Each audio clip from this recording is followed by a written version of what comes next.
আমি পেঁয়াজ তুলছি 20 দিন 25 দিন আগের থেকে।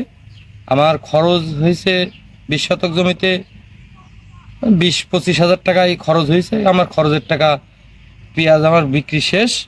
এখন আলহামদুলিল্লাহ জমিতে যা আছে এখনো 15-20 মণ হবে।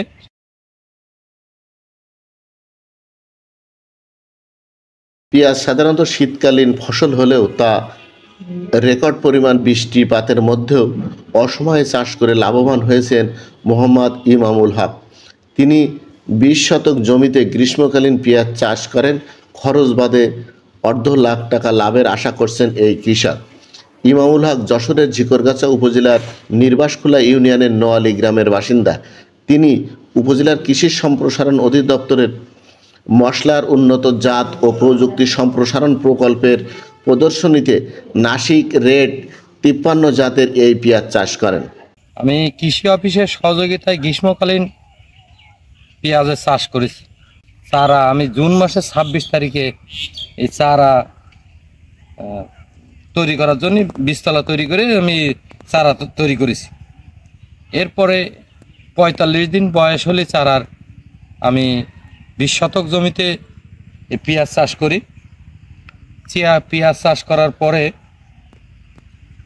এবছর অতিরিক্ত বৃষ্টির কারণে জমিতে একটু ঘাসের পরিমাণও বেশি হয়।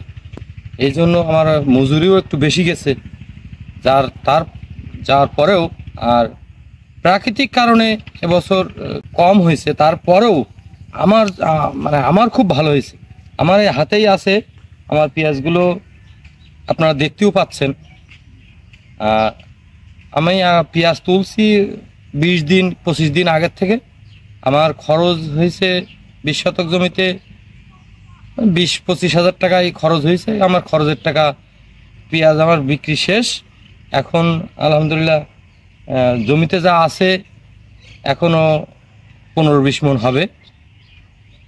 মশলার উন্নত জাত সম্প্রসারণ প্রকল্প থেকে মোহাম্মদ ইমামুল ভাইকে গ্রীষ্মকালীন নাসিক রেড N53 এই জাতের পেঁয়াজের বীজ দেওয়া হয় এবং তিনি জুন মাসের 26 তারিখে এটি বীজতলায় বপন করে আগস্টের প্রথম সপ্তাহে এটা রোপণ করা হয়।